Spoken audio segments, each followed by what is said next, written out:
Olá, meus alunos e alunas. Vamos iniciar esta videoaula sobre o quinto banco de atividades do aplicativo Aula App. Neste quinto banco, nós vamos trabalhar aí os temas poema narrativo, uso do H, do hífen e revisaremos os verbos regulares e irregulares. Começando com o poema narrativo, nós temos que poema narrativo seriam os versos que contam. A literatura oral é muito anterior à literatura escrita.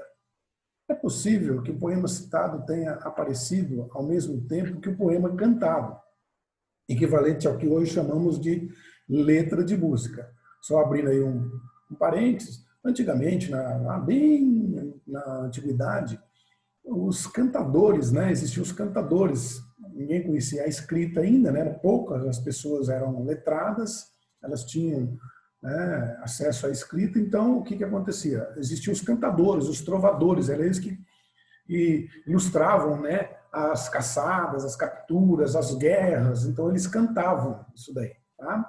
Então, hoje a gente conhece com letra de música, então é mais ou menos isso aí.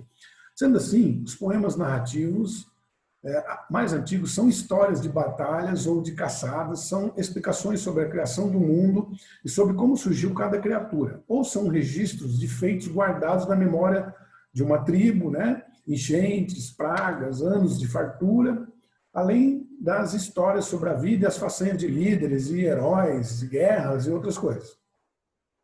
A maioria dos poemas encontrados hoje são registros de emoções e lembranças. São descrições de ambientes e pessoas, reflexões sobre assuntos abstratos, afetivos, sociais ou filosóficos, que seguem sem se prender a uma sequência de acontecimentos. Então perceba que a maioria dos poemas hoje eles são meio abstratos, digamos assim. Eles são afetivos, tem toda aí uma temática para determinados poemas e acontecimentos. Então, o poeta trabalha associando as ideias, registrando os sentimentos que lhe ocorrem, mas sem seguir um enredo. Como neste exemplo aqui, A Estrada. Preste atenção, eu vou ler o poema, é um poema curto do Manuel Bandeira, tá? Mas preste atenção nas nuances, nas palavras que ele usa, que vocês poderão caracterizar o ambiente onde se desenrola esse poema. É curto, mas tem algumas características, tá? Vocês vão saber onde se passa, o poema, do que ele fala. Ao final traz sempre uma mensagenzinha. Tá? Percebam que aí ele deixa no ar, ele encerra para você imaginar. Você vai lendo as palavras e imaginando onde se passa esse poema. Então eu vou ler, tá? Pausadamente. Procurem ler os textos, os poemas. Eu faço novamente essa recomendação. Sempre que você for ler um texto, procure ler pausadamente, absorvendo as palavras na ideia, na mente, e tendo uma sequência para ver o que você imagina sobre aquilo que você está lendo. Tenha sempre à mão um dicionário para poder fazer consulta de palavras diferentes. Vocês vão ver que, ao longo das leituras, de tudo que vocês vão ler aí ao longo da vida acadêmica de vocês, vocês terão que ter fontes de consulta. E um dicionário é sempre uma ótima fonte de consulta. Tá? Para quem não tem aí acesso a outras fontes de pesquisa, de consulta, um dicionário ele é sempre muito importante. Então vamos lá. Estrada. Esta estrada onde moro, entre duas voltas do caminho, interessa mais que uma avenida urbana. Nas cidades, todas as pessoas se parecem. Todo mundo é igual. Todo mundo é toda a gente. Aqui não. Sente-se bem que cada um traz a sua alma. Cada criatura é única, até os cães. Estes cães da roça parecem homens de negócios, andam sempre preocupados. E quanta gente vem e vai. E tudo tem aquele caráter impressivo, que faz meditar. Enterram a pé ou a carrocinha de leite puxada por um bodezinho manhoso.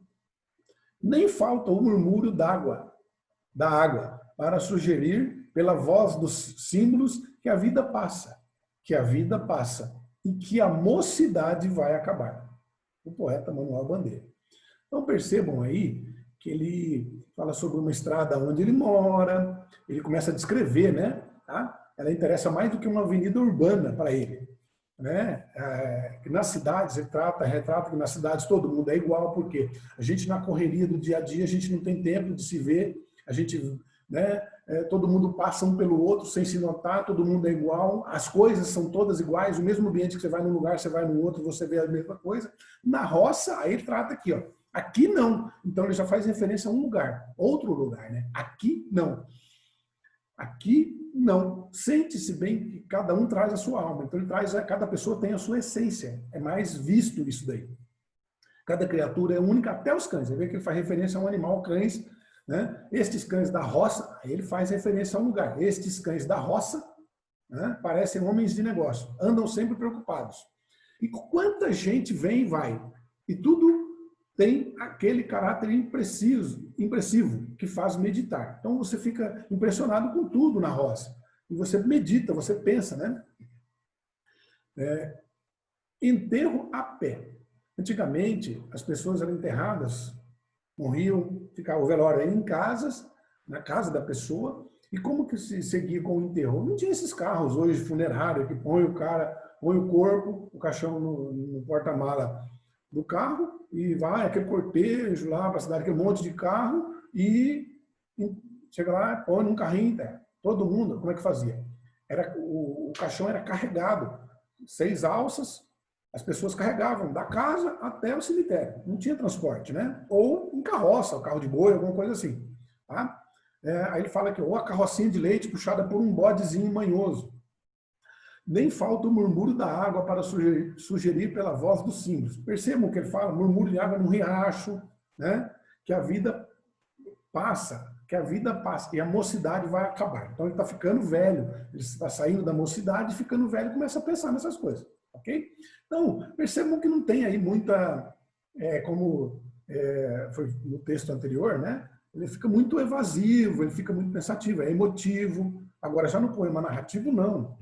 Vocês vão ver aqui, ó, no poema narrativo temos uma história, uma estrutura do tipo começo, meio e fim, com sucessão de momentos encadeados entre si que surgem, vão passando diante de nós e logo são substituídos por outros, como neste exemplo que segue. Aqui é o poema A Serra do Rola Moça, né?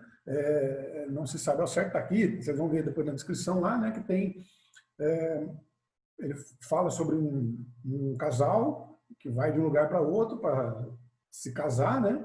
Bom, eu vou ler o poema e aí a gente vai interpretando depois. Então vamos lá. A Serra do Rola Moça. A Serra do Rola Moça não tinha esse nome, não. Eles eram do outro lado. Vieram na vila casar e atravessaram a serra. O noivo com a noiva dele, cada qual no seu cavalo. Antes que chegasse a noite, se lembraram de voltar.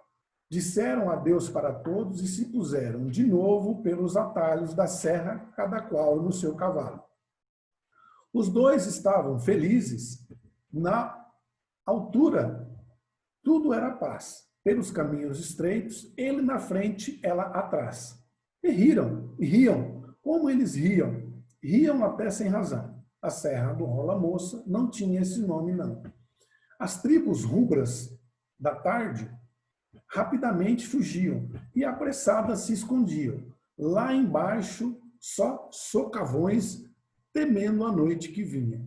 Porém, os dois continuavam, cada qual no seu cavalo, e riam, como eles riam. E os risos também casavam com as risadas dos cascalhos, que pulando levianinhos da vereda se soltavam, buscando o despenhadeiro. Ali, fortuna inviolável, o casco pisara em falso, dão noiva e cavalo um salto, precipitados no abismo. Nem o baque se escutou. Faz um silêncio de morte, na altura tudo era paz. Chicoteado o seu cavalo, no vão do despenhadeiro, o noivo se despenhou. E a Serra do Rola Moça se chamou. é do poeta Mário de Andrade. Eu vou fazer um esclarecimento aqui sobre cada linha, sobre a composição de um poema. Como que se compõe um poema? Se compõe de versos e estrofes. Cada linha é um verso e o conjunto desses versos são estrofes, né? Então, nós temos ali 1, 2, 3, 4, 5 versos na primeira estrofe, né? Ali. Depois 1, 2, 3, 4, 6 versos na segunda estrofe. Depois 8 e assim vai se seguindo. Então, cada conjunto desses, cada linha um verso. Cada conjunto de versos, uma estrofe. Ok? Então, prosseguindo aí, ó, nesse poema, para a história ter sentido, nem precisamos saber quem eram as pessoas que nela tomaram parte. Não interessa muito quem era o rapaz e a moça, nem o lugar onde moravam. São como personagens de uma anedota. Anedota é piada, né? Que precisam ser definidos apenas em função do papel que vão desempenhar na história. Por exemplo, um sujeito entrou num bar e pediu uma cerveja. Não precisamos descrever o sujeito, nem dar-lhe nome. Não interessa sequer do ponto de vista poético se existe de fato em algum lugar do Brasil uma serra chamada Rola Moça. Mas existe. Só para deixar claro, existe em Minas Gerais o Parque Estadual da Serra do Rola Moça. Tá? Existe, tem lá o Parque Estadual da Serra do Rola Moça, em Minas Gerais. Tá? Só para deixar claro aí. E se este nome se deve a um fato como que foi contado pelo poeta. Essa história deve valer pelo que se encerra dentro dela, e não pelas coisas de fora a que se refere. Esse poema se assemelha às lendas antigas que contam como surgiram certos elementos, aspectos do mundo. Né? Como você sabe por que aquela pedra enorme tem uma forma de sapo? Por que esse rio se chama Amazonas? Por que essa serra se chama Rola Moça? E há sempre uma história inventada para explicar. Às vezes por que tal coisa chama tal, né? Por exemplo, igual lá no Rio de Janeiro, tem o Parque do Serra dos Órgãos. Serra dos Órgãos. Por que fala Serra dos Órgãos? Porque as montanhas têm formatos de dedo, de algum outro órgão do corpo humano, então chamou Serra dos Órgãos. Entenderam? Tá? Então a gente fica buscando explicação e traz por alguma referência que alguém disse, alguém falou, nunca tem uma história concreta em cima daquilo. É sempre porque alguém falou, porque alguém viu, porque alguém saiu com uma expressão desse jeito, e aí se torna popular, e aí coloca seu nome num determinado lugar disso daí. Né? Então, o poema cria um certo suspense, porque desde o início nos sugere que vai explicar a origem do nome da serra. E vocês percebam que o que acontece naquele poema lá? O casal saiu, eles vieram na vila, moravam num lugar alto, numa serra, ou em algum outro lugar do outro lado. Eles vieram na vila casal, o noivo e a noiva. Os dois vieram a cavalo, cruzaram a serra, vieram na vila, se casaram e estavam voltando. E o que acontece? No retorno, o cavalo, eles andando, rindo, felizes, os cavalos começam a andar, o cascalho começa a se soltar, né? E aí o cavalo escorrega, a moça cai e também um rapaz. Então os dois caem, né? Ao final. Porque os cavalos, caem no espinho dele, chega a sumir, então não tem. Então, porque a moça sumiu, então virou Serra do Rola Moça. Tá? Então, seria mais ou menos essa explicação. Então, ele cria um certo suspense, porque desde o início nos sugere que vai explicar a origem do nome da serra. E aí, na interpretação, a gente chega a esse ponto. É uma sugestão com alguma coisa de ameaça. Ela abre o poema, é lembrada de novo lá no meio, e no fim, com o fato já explicado, serve de desfecho. O suspense surge por estarmos com as palavras rola moça ressoando em nossa memória e começarmos, né, a ouvir a história de um jovem casal galopando à beira de um abismo já ao anoitecer. A própria queda da moça é avisada pela imagem dos cascalhos que se soltavam buscando o despenhadeiro. Nós temos um outro exemplo aqui de um poema narrativo bem curto, tá? De Braulio Tavares, é um poema com 1, 2, 3, 4 versos. Percebam que nesses 4 versos ele vai contar a história de um personagem da nossa história, muito conhecido da gente, tá? Mas ele é curtinho. Tá? Então eu vou ler aqui para vocês. Observe outro exemplo de um poema narrativo de um texto bem curto. Vamos lá. Nasceu na palha dos pobres, cresceu, foi réu e foi rei e foi réu. Então vamos lá, de novo. Nasceu na palha dos pobres, cresceu, foi rei e foi réu. Morreu na cruz dos romanos, voltou à terra do céu. Percebam também as rimas. Lá no poema do Serra do Rola Moça, percebam as rimas, que são aqueles últimos versos ali, que rimam com outro mais na frente, tá? Aqui, por exemplo, tem, né? Réu e céu, rimando, tá? Perceberam aí? Esse poema do Braulio Tavares. Vamos ver a explicação aqui, né? Nesses 4 versos foram contadas uma história completa, a vida de um personagem, mas é bom ter em mente que se trata da história mais conhecida na nossa cultura. É uma história que tem mais de 2020 anos. Né? É uma história bem antiga. Ela é curtinha aí, nesses 4 versos vocês conseguem identificar quem é o personagem desses 4 versos aí? Né? Nos episódios mais característicos, nesse poema, né? Os episódios mais característicos foram evocados principalmente na releitura, quando se descobre a charada, já que na primeira leitura é possível que alguns leitores só percebam quem é o personagem quando lerem a 3ª linha. Então, nasceu na palha dos pobres, cresceu, foi réu, morreu na cruz dos romanos. Quem? Vocês conseguem perceber? Né? Quem é esse personagem aí? Eu vou falar. Jesus Cristo, né? Que ele nasceu numa manjedoura, numa manjedoura, que é um lugar, um estábulo, né? Seria, né, um lugarzinho bem simples, bem na palha, onde os animais dormiam. Ele cresceu, ele foi rei, né? E foi réu, porque ele foi julgado e condenado, e morreu na cruz. Os romanos, voltou à terra, ele ressuscitou, né? E ao céu. Tá? Isso é, né, que está na Bíblia. Né? O soneto. Aí temos um outro poema aqui, né? Que é um soneto, né? Já é um outro tipo de poema, né? Com soneto. O morcego, do autor Augusto dos Anjos, também é um exemplo de narração de pequenos episódios. Percebam. Ô morcego, meia-noite ao meu quarto me recolho. Meu Deus. E este morcego, e agora, vede, na bruta ardência orgânica da sede, morde-me a goela ígneo e escaldante molho. Vou mandar levantar outra parede. Digo, ergo-me a tremer, fecho o ferrolho, e olho o teto, e vejo-o ainda igual a um olho. Circularmente sobre a minha rede. Pego de um pau, esforços faço, chego a tocá-lo. Minha alma se concentra. Que ventre produziu tão feio parto?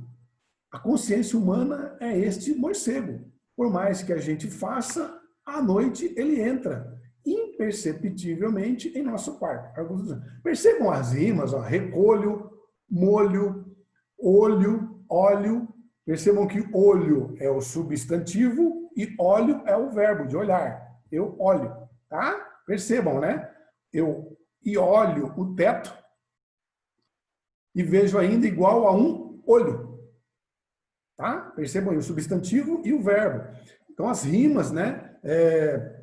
Parto, quarto, tá? Chego, morcego, percebam aí, são rimas, né? Ah, percebam isso aí. Então, o Augusto dos Anjos, o poeta, conta um episódio curto. O morcego entra durante a noite no quarto de uma pessoa que tenta afugentá-lo, mas não consegue. Toda a narrativa é feita no presente do indicativo, em frases curtas, que, em geral, começam com os verbos e dão ideia de uma pessoa num momento de susto, de instintiva defesa. Aqui instintiva está escrito errado, mas tá? Percebam aí que ele traz já aí, ó, é feita no presente do indicativo. Então, vocês percebem, olho, vejo, tá? Então, tem aí as nuances do verbo, está no presente do indicativo. Já percebam aí a conjugação, tá? O soneto de Augusto dos Anjos narra um episódio que transcorre em alguns minutos no máximo. Mas esse raio de ação pode ser mais amplo, como em A Serra do Rola Moça, que aí vocês abram um leque de imagens, né? Por exemplo, quando eu falo em Serra do Rola Moça, você tem uma porção de imagens, né? Da vila, do casamento, das cenas que se desenrolam, parece ser amplo, mas aqui não, é curto, no espaço, num quarto só, tá? Então, Percebam aí, né? Narra um episódio que transcorre alguns minutos no máximo, então é curtinho, né? Esse raio de ação pode ser mais amplo, então você fazendo uma comparação entre a Serra do Rola Moça e esse do morcego, o do Serra do Rola Moça tem uma amplitude maior, o do morcego não, é mais curto, tá? Retomando, assim como os contos e os romances, os poemas narrativos apresentam um enredo com ações realizadas por personagens e contadas por alguém. Porém, estes últimos são organizados em versos, os quais podem formar uma ou mais estrofes e ter ou não rimas. Muitos poemas narrativos contemporâneos abrem mão da pontuação da organização dos versos em várias estrofes. Os poemas narrativos apresentam ações de personagens em uma sequência temporal. Trata-se de um recorte com começo, meio e fim. O passado e o futuro das ações podem ser mencionados, mas não detalhados. Para ampliar seus conhecimentos e revisar o que acabou de estudar, se tiver internet, tiver acesso aí ao YouTube, né? Tá? Que tal assistir um vídeo para completar o que você estudou? Assistam o vídeo, tá? Quem tem disponibilidade para isso, tá? Agora que você já conhece um pouco sobre o poema narrativo, leiam com atenção o próximo exemplo para conhecer um pouco mais sobre as particularidades dos poemas narrativos. E as atividades, né, os exercícios que tem a seguir, elas foram adaptadas do seu livro didático, assim como os poemas utilizados nos exercícios. Caso estejam com ele, consulte o capítulo 4 das páginas 116 e 119 do livro, tá? Deveria estar em casa aí para você estar estudando, tá? Aqui os exercícios estão baseados nesse poema, né, que é o Espelho da Entrada, escrito pelo poeta grego Constantinos Cavafis. Ele conversa com o gênero conto fantástico que você estudou no bloco de atividades anterior. Então, aqui tem um recorte aí, né, de quem é o texto, né, do poeta, traz um pouquinho, uma breve história dele aí, né, uma sinopse bem curtinha, né, do poeta Constantinos aí, tá? Então eu vou ler o poema e aí vocês, né? Esse aqui é só uma ilustração, tá? Uma pintura de Leon Gordon, é só uma ilustração, tá? Então, o espelho da entrada. À entrada da mansão havia um grande espelho muito antigo, comprado pelo menos há mais de 80 anos.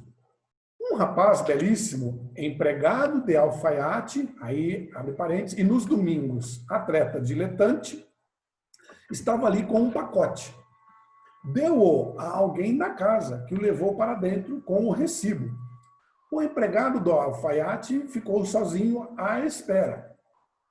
Acercou-se do espelho e mirou-se para ajeitar a gravata.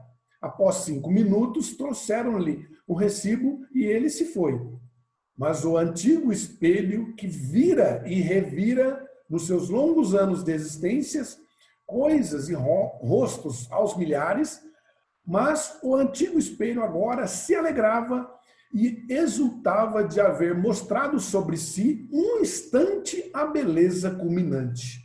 Percebam as rimas, quantidade de versos, quantos versos tem, né? Cada linha um verso, cada conjunto de verso uma estrofe, tá? Então nós temos aí uma composição, né? De versos e estrofes, rimas, tá? E aí as questões vão estar baseadas nisso aí. Tem aí a questão 1, né? As duas primeiras estrofes contextualizam as ações narradas no poema. Leiam com atenção as perguntas e assinale a alternativa correta. Bom, eu vou reforçar novamente. Prestem atenção no enunciado da questão e o que. Qual que é a proposta da questão? O que a questão quer saber? O quê? Qual que é a essência da questão? Leiam com atenção, leiam pausadamente, pergunta. Ó. Aí, está aqui, ó, a primeira pergunta. Em que lugar se passou a história do poema atrás, aí, do espelho? Que lugar? Aí traz as duas alternativas. Qual era a profissão do rapaz que estava no local? As alternativas. Isso é a interpretação do texto lá do poema, tá? Muito fácil, muito simples. Só tem duas alternativas, hein? Mamão com açúcar. Beleza? Duas alternativas aí, mamão com açúcar. Né? E como é mostrado no texto que o outro personagem humano em cena não tem importância? Outra pergunta. Aí já traz um outro enunciado aqui, ó. O espelho é o personagem principal da narrativa. Por que as ações narradas causam impacto nele? Certo? Tem a pergunta: que mudança ocorre no espelho? Por que ela acontece? O poeta humanizou o espelho? De que modo ele fez isso? Qual é a primeira dica da importância desse objeto? Ah, quais palavras ou expressões caracterizam o espelho no poema? Quais palavras ou expressões? Característica. Né? Branco, preto, ele é... Né? Tem as características aí. Tá? Bonito, feio. Certo? A narrativa mostra uma situação banal, teve um efeito fantástico, fora do usual. Que ação corriqueira foi narrada?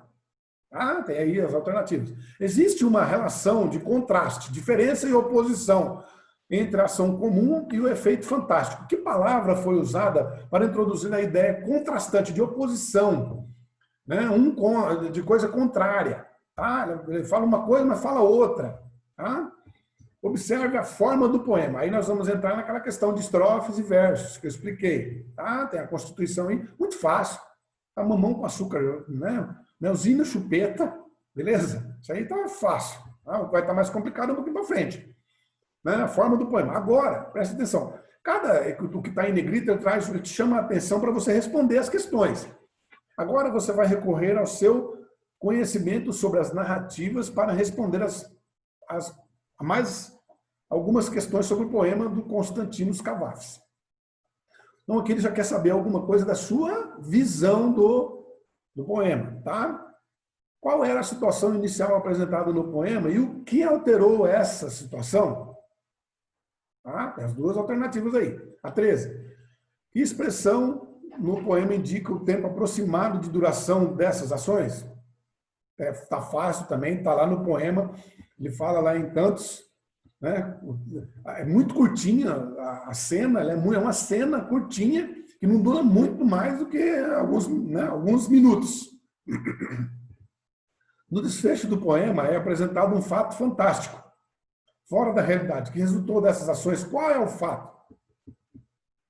Aí temos aqui um outro. O poema narrativo de Constantin foi escrito em 1930, sendo, portanto, relativamente antigo. Já o que você vai ler agora é contemporâneo, escrito em 2008 por uma poeta, Alice Santana, é uma moça, né, em 2008, né, tem aí 12 anos, ela hoje já deve estar um pouquinho mais essa aqui é a foto dela de 2013, tá? Certo? Então, aí é um poema sobre o bolo de laranja, é uma situaçãozinha curta, eu vou ler com vocês aqui, ó. Aquele dia, você tão distante, preparou um bolo de laranja, mas tropeçou no ingrediente. A turma toda, que esperou ansiosa, cuspiu na pia. Farinha, que era sal, açúcar, que era fermento. O gosto intragável. E o seu choro em público mal conseguia se explicar, nem na própria língua, muito menos para aqueles gringos que não entendiam, que não entendem nada, nem abraçar eles sabem. É um poema curtinho que se passa também aqui num ambiente, numa cozinha, alguém que fez um bolo e errou nos ingredientes, tá? E ela serviria esse bolo para alguém estrangeiro, gringo, é estrangeiro. Então eles não entenderam a situação toda, tá? Então, inicia a análise do poema Bolo de Laranja, identificando as partes do enredo em seguida nas questões 15, 16, 17 e 18. Coloque, aí já é para você colocar V ou F, assinalar que é certo ou que é errado, tá? Certo? Falso ou verdadeiro. A situação inicial começou com, aí tem aqui, situação inicial. Preste atenção que na questão, né, na pergunta, traz uma coisa pontual para vocês entenderem aquilo que está pedindo na questão. Tá? O que desestabilizou a situação inicial e dá início ao conflito?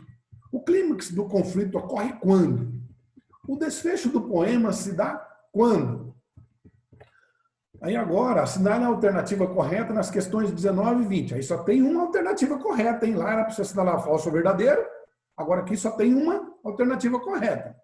Tá? E no aplicativo também, né? Tá? No aplicativo ele tem aqui algumas características também. O aplicativo você tem que ir fazendo as etapas até concluir o aplicativo inteiro, né? O conteúdo inteiro, para ele finalizar lá e dar o 100% de concluído. Se você no aplicativo ficar pela metade lá, parar pela metade e sair, você já dá como uma tentativa feita, ele vai te dando aí a porcentagem de acerto de erro. Então termine, façam tudo completo na primeira sequência, vão até o final, façam as alternativas, o que você acertou, errou. O que você errou, tenta refazer novamente com as alternativas corretas, tá? Ok? Então, continuando. Observe alguns aspectos relativos à construção do poema, hein? Aí já estamos falando da forma do poema. Construção do poema. Comparando com o espelho da entrada. Então, você vai fazer uma comparação desse poema do bolo, de laranja, com o do espelho da entrada. Os dois poemas. Você vai fazer uma comparação entre os dois. Para quem a história é contada em O Bolo de Laranja, que palavra indica isso? E em O Espelho da Entrada, você vai fazer uma comparação entre os dois. Está aqui, ó. Aí vai buscar a alternativa correta entre essas três aí. Ok? Então, tem aí uma questão com 3 alternativas, você vai achar a que melhor se adequa à comparação entre os dois poemas. Ele vai trazer os dois enunciados ali para poder você falar, não, essa alternativa ela é para os dois. Ok? Agora, nós vamos entrar num outro assunto que é o uso do H, que é ortografia, tá? A adequação de escrita. A ortografia, o uso do H. Leia o poema do Pedro Bandeira, lá era Manuel Bandeira, que é Pedro Bandeira, e observe a importância da letra H. Maluquices do H, para vocês verem que dá para a gente fazer poema com qualquer coisa. Basta ter inspiração, né? Olha aqui, ó. O H é letra incrível. Muda tudo de repente. Onde ele se intromete, tudo fica diferente. Percebam a rima aí? Né? Repente com diferente. Se você vem para cá, vamos juntos tomar chá.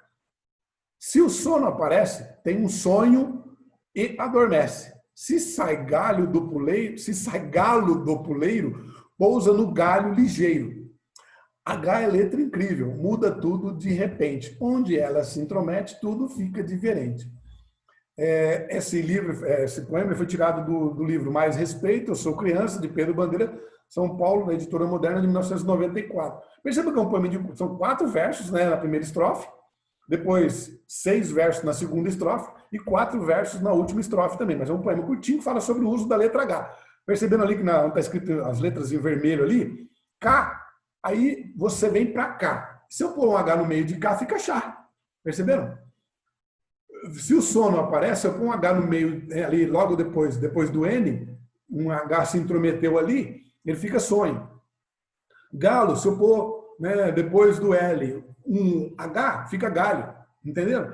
É uma letra, a gente chama de letra intrusa, né? É uma letra intrusa. Né? Tá? Beleza? Então tá fácil aí. Né? Um poeminha curto para entender. Aí, continuando o exercício, continuando o tema, né? Ao nos depararmos com a letra em questão, atribuímos a ela uma característica notoriamente demarcada. O fato dela não possuir nenhum valor fonético. Assim, ao pronunciarmos palavras como harpa, não tem valor fonético do H. A gente pronuncia harpa, se a gente tirar o H ali, a gente vai pronunciar harpa do mesmo jeito. Hélice, hélio, hiato, humus. Perceba, se a gente tirar o H,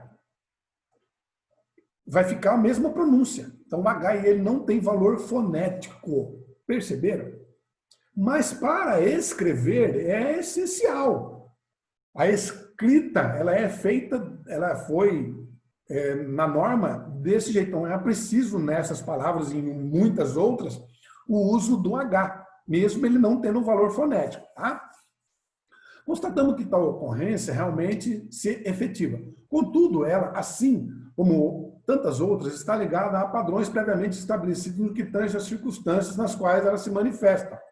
Entre elas destacamos. Então, aqui são as normas. Ela fala assim, ó, padrões, né, são normas do uso da letra H.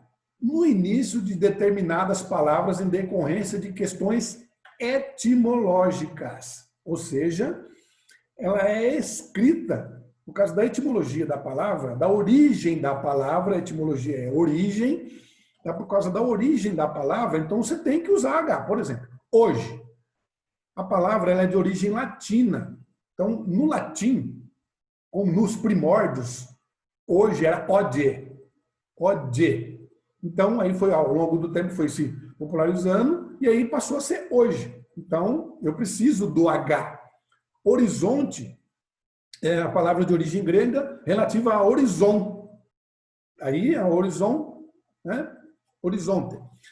Outra regra, na formação de alguns dígrafos, certo? Na formação de alguns dígrafos, tá? Na formação de alguns dígrafos, representados por CH, LH e NH, por exemplo, cacho, ninho e alho. Tá? Então, os dígrafos é aquelas duas consoantes, né, que se juntam para formar aí um vocábulo. No substantivo próprio, um fonema, né? No substantivo próprio é representado por Bahia, em decorrência da secular tradição. Então, isso desde o primórdio, Bahia é escrito com H. Mas por razões ainda que não se consegue explicar, baiano se escreve sem H. O adjetivo, né, de quem nasce na Bahia, no estado da Bahia, é tratado de baiano, mas aí sem H. Tá? No início ou no final de algumas interjeições, O, em, I, A, então usa-se o H. No início de algumas palavras compostas, tais como hidro, por exemplo, né, hidro, cujo significado refere-se à água. Tá? Então, hidroginástica, ginástica na água. Hidromassagem, massagem na água. Hiper, elevado, maior, né? Hiper requintado, hiper resistente, hipermercado, hiper, né? Ah, então tem aí que é elevado. Hipo é baixo, hipotermia, hipoglicemia, hipódromo, tá? Beleza? Hipno, né? Que é relacionado ao sono, hipnotizar, hipnose, hexa, relação com os números, com o número 6, né? Hexacampeão, hexágono, né? Os dois exemplos aqui que são, né, que a gente usa com mais frequência, né? Mas tem outros aí. Né? E homos, homo, significando igual e do mesmo gênero, homofobia, né? Aversão àqueles que se relacionam com pessoas do mesmo sexo. É um tema bem atual, tá? No interior dos vocábulos não se usa H, exceto nos vocábulos compostos em que o segundo elemento com H se une por hífen ao primeiro. Super-homem, pré-história. Veremos esses casos na próxima atividade sobre o uso do hífen. Quando ele faz parte de dígrafos, CH, LH, NH, passarinho, palha, chuva. No seu livro didático, na página 144 e 145, você pode ampliar seus conhecimentos sobre o uso da letra H. Consulte, se estiver com você, claro, obviamente. Lá você encontra explicações e atividades. Também tem aqui, ó, retome o que já estudou e se tiver possibilidade, internet, aquela coisa, acesso ao YouTube, né, vejo aí o vídeo, um link aqui para vocês assistirem o vídeo, tá? E aqui tem o exercício, ó, assinar a alternativa em que todas as palavras estão escritas corretamente, o uso do H. Assinar a alternativa em que todas as palavras estão escritas corretamente, o 2 também, com o uso do H. Em que a ortografia das palavras está correta, tá? Certo? Usando aí que tem o H também. O 5, exercício 5, em qual das alternativas abaixo as suas palavras deveriam receber H? Atividade, adequação de escrita com o uso do hífen. Agora é um outro tema, tá? Agora é o uso do hífen. Nós tratamos de poema narrativo, poema narrativo ali, né? E o uso do H, agora o uso do hífen, tá? Presta atenção. O hífen é um sinal gráfico usado em substantivos compostos. O que é um substantivo composto, hein? São formados por mais de uma palavra, né? Substantivo composto. Substantivo simples é aquele, por exemplo, homem. Tá? Homem é um substantivo simples. O composto, né, é super-homem. Aí é composto. Ok? Homem, simples. Substantivo simples. Composto. Super-homem. Beleza? Ah, ficou claro aí? Se alguém tiver alguma dúvida, tá?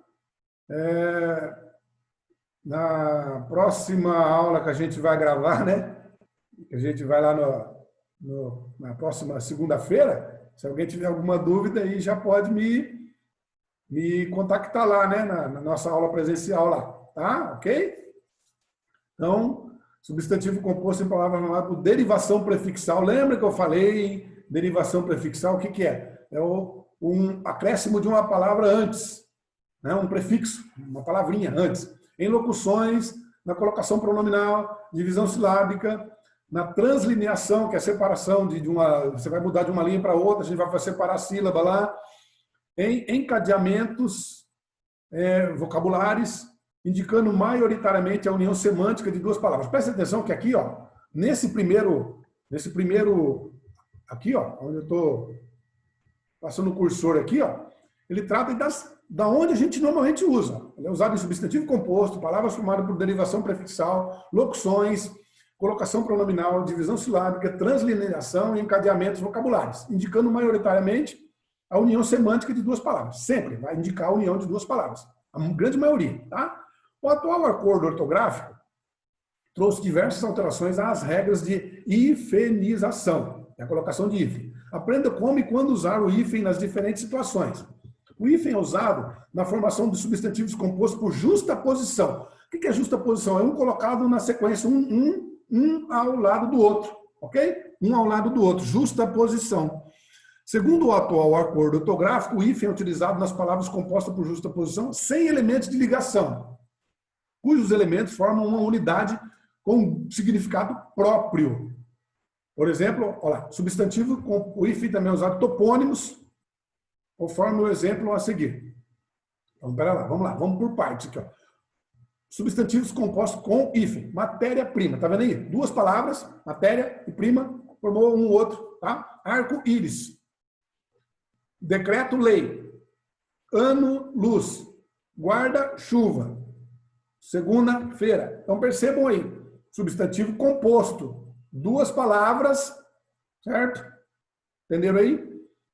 Tá? Matéria, eu tenho matéria, que é uma coisa, e prima, que é outra. Eu juntei as duas palavras e formou aí matéria-prima, uma outra, com outro significado. Entenderam aí? Substantivo composto. Topônimo. O que é topônimo, professor? É com relação por exemplo, topônimos iniciados por grão e formas verbais. Grã-Bretanha, Grão-Pará, Passa Quatro, Baía de Todos os Santos, Quebra-Dentes, Abre Campo. Também usamos hífen em, seguindo aí, nomes de espécies botânicas e zoológicas. Olha lá, bem-te-vi, erva doce, andorinha do mar e capim-açu. Palavras com advérbio mal e bem, mal-estar, bem-estar, mal-humorado, bem-humorado. Aí tem uma atençãozinha aí, ó, é uma exceção à regra, né? Língua portuguesa ela tem disso, né? Tem muita regra, mas tem as exceções, né? Então, vamos lá. Ao contrário de mal com L, o advérbio bem não pode se unir ao elemento seguinte, começado por consoante que não seja o H. Perceberam aí? Então, por exemplo, ó, mal criado. Mal criado. Bem mandado. Mal mandado.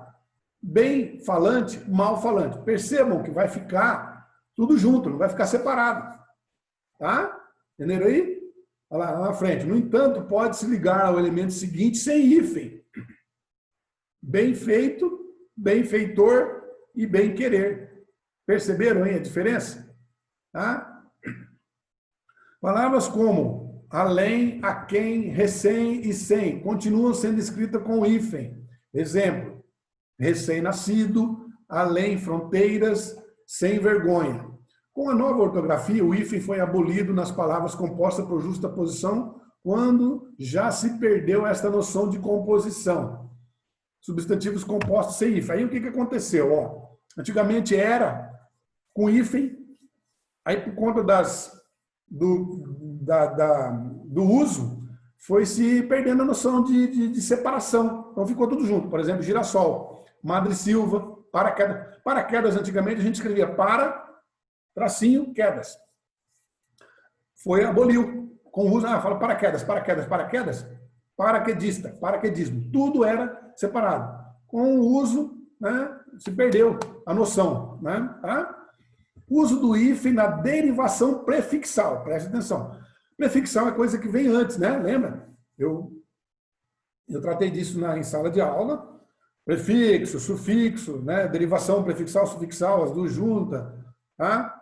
Beleza? O hífen é usado na formação de palavras por derivação prefixal. De acordo com a nova ortografia, a regra base indica que o hífen é utilizado quando o prefixo termina com a mesma letra que começa a segunda palavra, ou quando a segunda palavra começa com H. Preste atenção aí nos exemplos, né? Com hífen, segunda palavra com a mesma letra.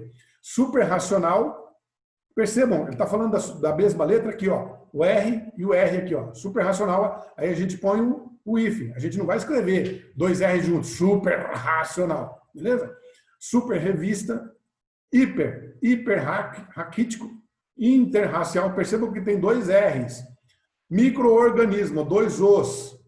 Micro-ondas, dois O, a gente separa. Contra-ataque, dois As. Contra-atacante, dois As. Sobreexaltar, então na derivação prefixal, sobreerguer, anti-inflamatório, extra-alcance, com a mesma letra, ó. Eu tenho um prefixo que termina com I, e a palavra seguinte começa com I também, eu tenho que separar. Com o hífen, quando a segunda palavra começa com H. Perceberam aqui, ó? A segunda palavra começa com H. Micro-história, então eu tenho que separar. Contra-habitual, anti-higiênico, extra-humano, extra-hospitalar, sobre-humano. Então você vai começar, a segunda palavra com H tem que ter o hífen, entendeu? Tá? Não se usa o hífen em todas as outras situações, sendo o prefixo escrito junto à palavra já existente. Salienta-se que, nas formações em que o prefixo termina em vogal e a segunda palavra começa com as consoantes R e S, essas consoantes devem ser duplicadas. Certo? Sem hífen. Olha lá, microbiologia, micronutriente. Percebam que aqui, ó,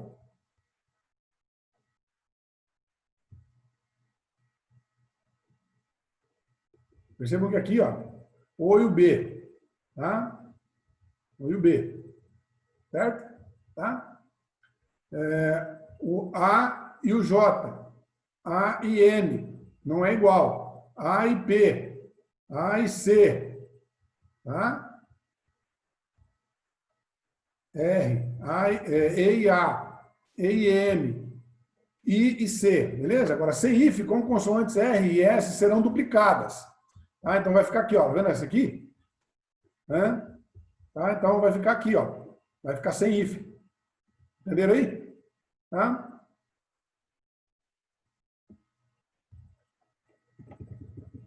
Casos específicos do uso do hífen com prefixo.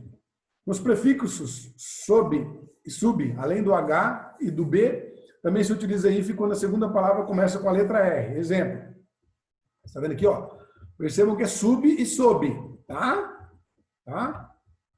O prefixo pró, pós e pré. Utiliza o hífen quando prefixos forem tônicos ou autônomos da segunda palavra. Exemplos, ó. Temos exemplos de pró-vida, pós-graduação, pré-fabricado.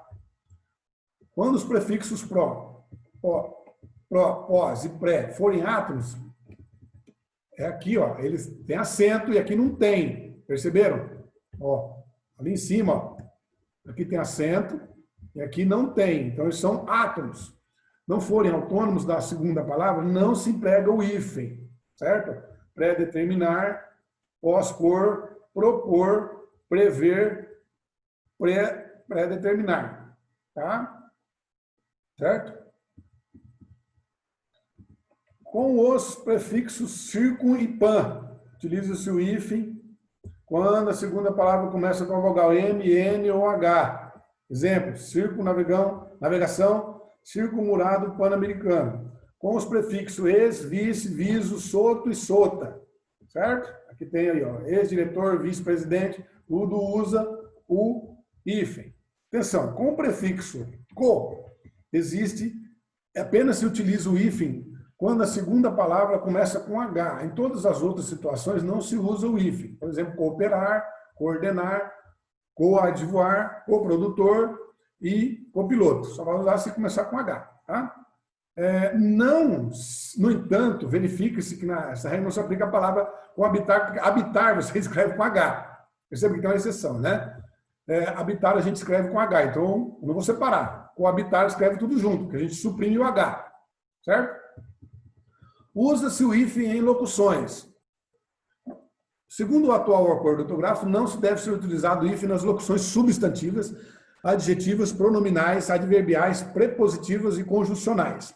Por exemplo, dia a dia, é uma conjunção, fim de semana, não, locução, né? Locução, dia a dia, fim de semana, sala de jantar, cão de guarda, cor de vinho, café com leite, à vontade.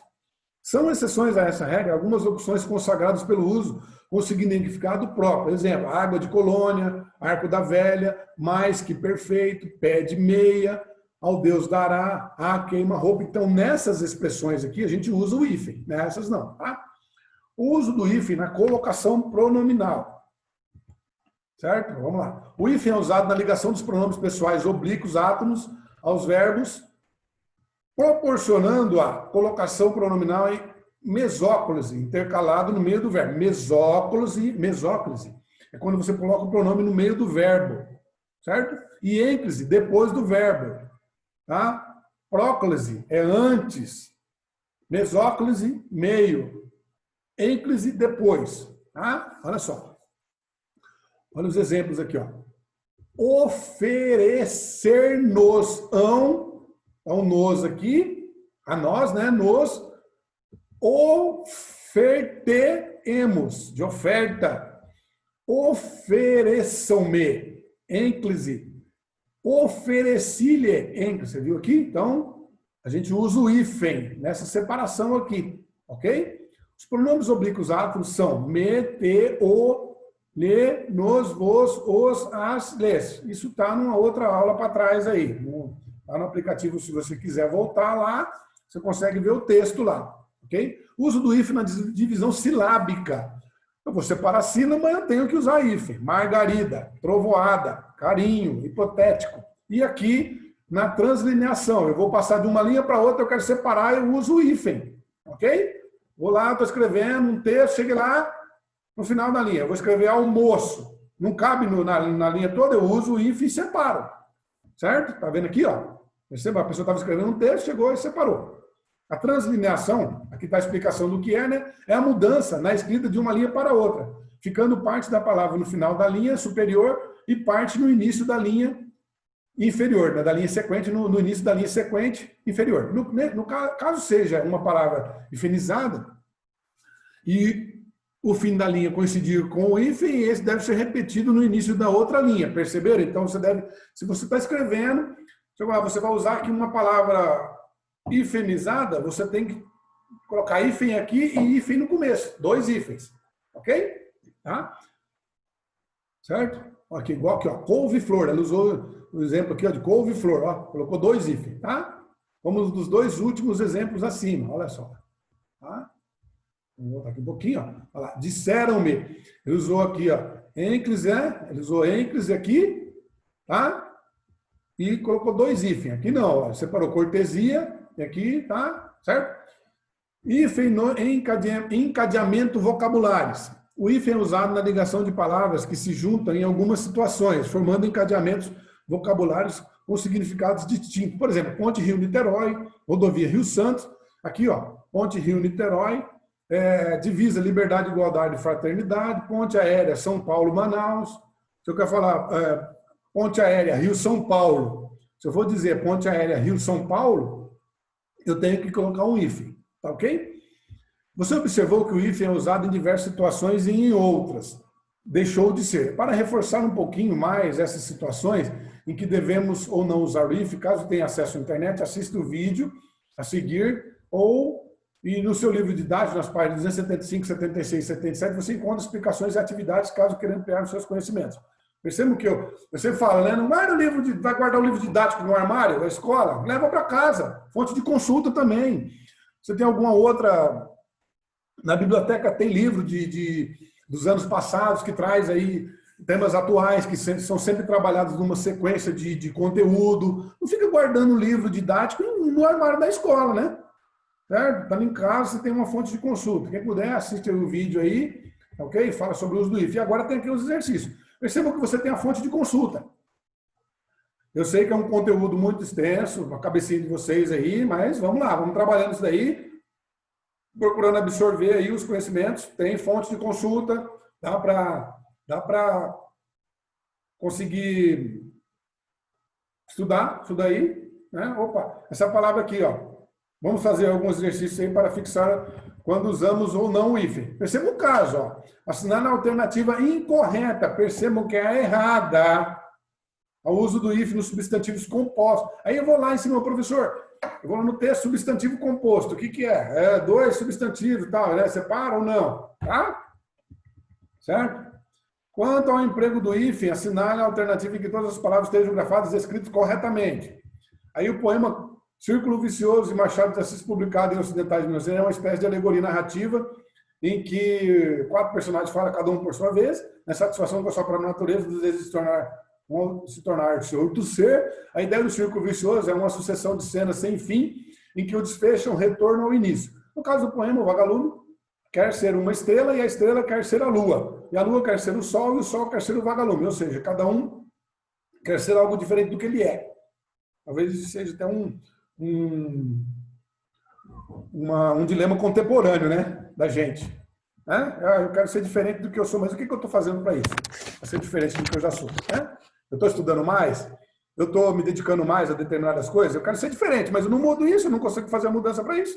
Tá? Aí tem um poema Círculo Vicioso, aqui curtinho também, do Machado de Assis, traz aí algumas coisas que foi ifenizada, né? Ifenizada, tá? E aí tem aí, ó, pesa-me, enfarra-me e vagalume. Vocês vão descobrir lá para frente que ele vai trazer algumas coisas, tá? Tem aí os exercícios, leiam aí, ó, tem tirinha, ó, a turma do português, tá? Tem a tirinha, né? Olha só aqui, ele fala, ó, bombinha. Adorei as novas regras de português. Você sabia que ultra romântico agora é juntinho? Percebam por que ultra romântico aqui, que está escrito aqui, é juntinho? Sim, mas no meu caso não muda nada, afinal. O super racional continua do mesmo jeito. Percebam que tem uma diferença aí entre um e outro, tá? Por que aqui escreveu ultra romântico junto e por que aqui escreveu super racional separado? Percebam, tá?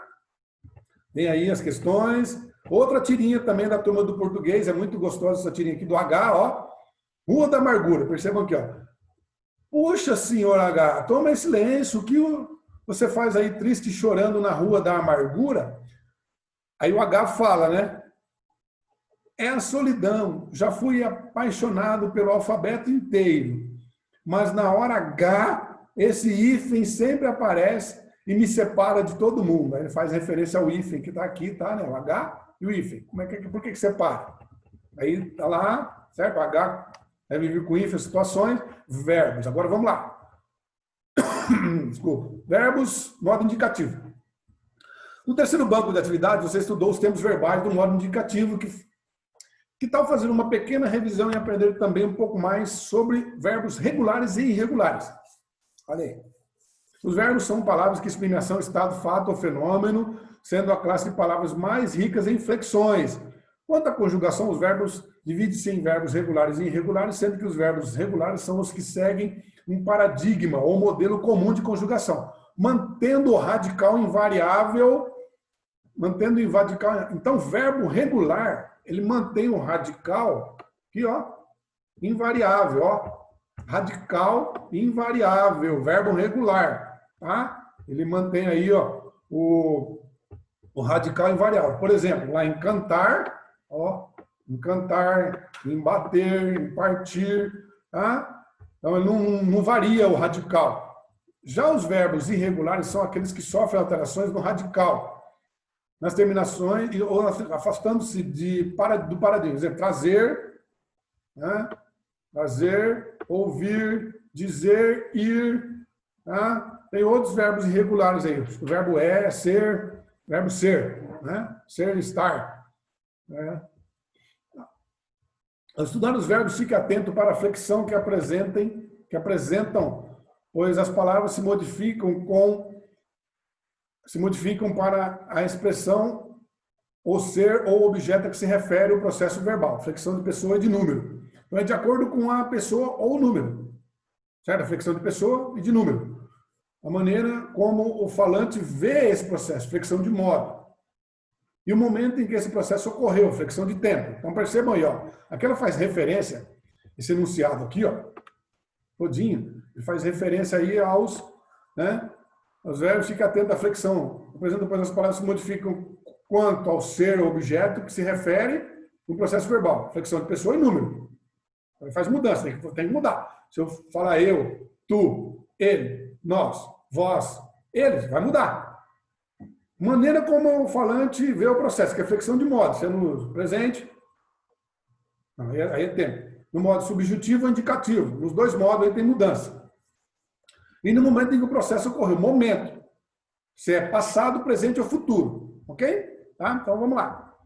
Na flexão de tempo, na flexão de pessoa e número, ó, associa-se o verbo a uma das pessoas. Por exemplo, eu, tu, ele, nós, vós, eles. Ficarei, ficarás, ficará, ficaremos. Olha só aí, já mudou, ó. Certo? Ó. O radical é isso aqui, ó. O radical, ele é essa parte inicial. Ficar. É fique. Não muda. Ficará. Certo? Não muda. Ok? Flexão de modo. Indica a atitude do falante em relação àquilo que expressa. Observe como no poema alterna-se momentos de certeza e de incerteza. A partir de amanhã ficarei triste. Hoje não. Amanhã talvez o sol brilhe novamente. Perceba que tem aí, ó. Lembre-se também que o modo indicativo expressa certeza. E no modo subjetivo indica dúvida, suposição. Tá? Subjuntivo ele é muito mais de dúvida. Há ainda um terceiro modo, o imperativo, que é aquele afirmativo. Eu te indico uma coisa, né? Não fique triste. Tá? Usado para dar ordens, fazer pedidos e dar conselhos. A tabela a seguir mostra os tempos, modos indicativos e exemplos de primeira pessoa do singular das três conjugações. Ó. Presente, presente, pretérito perfeito, pretérito imperfeito, pretérito mais que perfeito, perfeito, futuro do subjetivo, futuro do pretérito. Tá? Canto, cantei, cantavas, cantará, cantarei e cantaria. Vendo, vendi, vendia, vendera, venderei e venderia, tá? Que é presente, passado e futuro, tá? Parto, parti, partia, partira, partirei e partiria, tá? Os tempos são empregados com valores variados dependendo de cada contexto. Compara o valor do presente e do indicativo nesses dois exemplos, ó. Aqui é presente do indicativo, ó. Hoje estou, hoje estou alegre, hoje estou alegre. Para que serve a tristeza? Tá? Dois verbos aqui, grifados, negrito, está no presente. No primeiro caso, o processo verbal expressou que estou refere-se ao estado que acontece no momento da fala. Já o processo expresso por serve, no segundo, está relacionado a um estado permanente, não só ao agora. Lembrete, os verbos dividem-se em três conjugações conforme sua terminação no infinitivo, que são primeira, segunda e terceira conjugação lá. Se o verbo termina em ar, ele é da primeira conjugação. Se o verbo termina em er, ele é da segunda conjugação. Se ele termina em ir, ele é da terceira conjugação. Ok? Tá? Nos verbos irregulares não encontramos a mesma regularidade dos exemplos da tabela acima. Ou seja, não, tudo aqui para cima ó, era regular. Agora aqui, os verbos irregulares, ela muda. Tá? Vocês vão ver aí que o radical aí ó, é sente, ele vai mudar. Tá? Certo? No presente, o indicativo está assim. Vamos lá. Nos verbos irregulares não encontramos as mesmas regularidades dos exemplos da tabela acima. Ou seja, não é possível estabelecer um paradigma entre eles, pois apresentam alterações no radical ou nas desinências. Observe, a alteração no radical e sua conjugação. Primeira pessoa do singular, verbo sentir, radical sente, eu sinto, terceira pessoa, sentem. Lembrete, o radical é a parte que contém o sentido do verbo. Por exemplo, olha lá. Encantar é cante. As desinências são as terminações. Exemplos. O, canto, canta, mudou. Desinência. Cantas, cantamos, cantais, cantam, cantarei, cantarão. Perceberam? Não admite as desinências próprias de suas conjugações, exemplo, no modo indicativo, verbo regular, verbo irregular, ó, então mudou, certo? Olha aqui, ó. No presente do indicativo, o verbo canto é o. Eu canto, eu passo, eu, certo? Agora aqui não, ó, eu estou, mudou, verbo irregular, tá? Primeira pessoa do pretérito, perfeito. Cantei, estive, ó. Então aqui, ó, eu canto, cantei. Não é eu estei, certo? É estive, mudou, entendeu? Não obedece uma mesma sequência. Apresenta alterações dos dois elementos, radical e desinência, exemplo, olha lá. Então aqui, ó, verbo no infinitivo, com er, segunda conjugação. Aqui, ó, trazer, aí já é trouxe. Você viu que mudou? Viu que mudou? Trazer, trouxe. Viu? Certo? Olha lá, ó. Ó. No er, verbo traz. Trazer, né? Verbo trazer, né? Ó. Olha lá. Ó.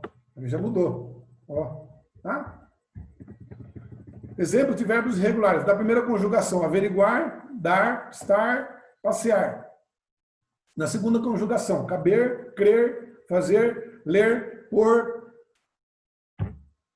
poder, querer, saber, agredir, cobrir. Experimentem conjugar esses verbos aqui, ó, todos esses verbos aqui. Por exemplo, averiguar. Eu averiguo, tu averiguas, ele averigua. Aí vai o pretérito e vai para o futuro. Experimenta conjugar isso aí. Tá? Aqui tem os exemplos aí, ó, de primeira conjugação, com os tempos, né? Eu estou, tu estás, aí já no eu estive, olha só. Tá? Eu estava, eu estivera, eu estaria. Perceberam a mudança aí no presente? Eu quero, eu quis, eu queria, eu quisera. Pedir, eu peço, aí, eu peço, eu pedi, pedia, pedirei, pediria. Agora temos exercícios. Vamos revisar aí, ó. Tá? Exercícios. Marca a alternativa que todos os verbos estão na primeira conjugação, ó. Primeira conjugação. Qual que é a primeira conjugação lá? Primeira, segunda e terceira. Ir. Certo? Todos aqui. Lembra a primeira, segunda e terceira conjugação. Tá? Facinho. Mamão com açúcar. Frases abaixo do verbo estão no tempo. Em tempo verbal? Vai querer saber se é presente, pretérito ou futuro. Presente agora, hoje. Pretérito é passado, lá atrás, ficou para trás. Futuro é para frente. Percebe aí? Diferença, ó. Presente é hoje. Pretérito foi ontem. E futuro é amanhã. Fazer a questão 3, você lê uma crônica, tem uma crônica e a outra noite. Leiam com atenção, tem algumas palavras destacadas aí. Ok? E lá vocês vão fazer o exercício 3 aí. Agora nós vamos aqui para um texto visual, aqui, ó. Leia o texto e responda questões 4 e 5. A expressão deixada, tem que ler tudo aqui, tal. Tá vendo aqui, ó? Né? O padrinho aqui, tem que ler tudo para responder aqui. Agora aqui tem uma explicação sobre o que é flyer. É a evolução de panfletos simples criados a partir da invenção da escrita, da imprensa. Surgiu com o desenvolvimento da publicidade moderna nos centros urbanos para atender as empresas que buscam anunciar rapidamente seus produtos. Flyer nada mais do que um cartaz, né? Seria um cartaz, lembra dos cartazes antigamente? Você coloca flyer. Né? Apresenta um trabalho estético mais apurado, são mais refinados e geralmente distribuídos gratuitamente em grande quantidade. Panfleto, né? Cartaz, panfleto, é comum encontrarmos flyer divulgando desde empreendimentos imobiliários, pizzarias, com campanhas governamentais de saúde, segurança. Então, tá aqui, ó. Certo? Um flyer do Fique em Casa aí, né? O Covid, é atual aí. Aí vocês vão ler e vão observar. Tá aqui, ó. Quanto menos pessoas circulando nas ruas, menos será o número de novas infecções. Aí tem os verbos, né? Valso verdadeiro. Tem aqui uma tirinha, numa charge, ó. Nossa! Ônibus. Nosso ônibus vem vindo, parece que tá lotado. Aí a moça fala droga. Aí o Covid aqui fala, eba! Aí, vocês têm que observar o flyer e a charge. E o que eles têm em comum? Assinale a resposta correta. Aí tem mais um outro texto aqui, né? Oliver Twist, Charles Dickens. Tá? Estão conversando. Vocês vão ler aí. Tá? E responder aí a 8, a 9. Tem mais outro texto a seguir. Você lerá uma notícia. Notícia, de novo. Foi tema de outra aula aí. Tá? Tem mais uma notícia aí. Uma outra a notícia sobre crianças surdas, recebe ajuda de cão-guia na Grã-Bretanha. Aquela outra notícia lá era sobre crianças que iam para a escola de bicicleta. Lembra? Está no outro banco de atividades ali. Leiam, interpretem e respondam a questão 10, ok? É só isso. Vamos finalizando a nossa aula. Eu espero vocês aí no próxima aula. Próximo vídeo aí, tá? Ok? Vamos encerrando aí. Tá? Um abraço para todos e fiquem com Deus.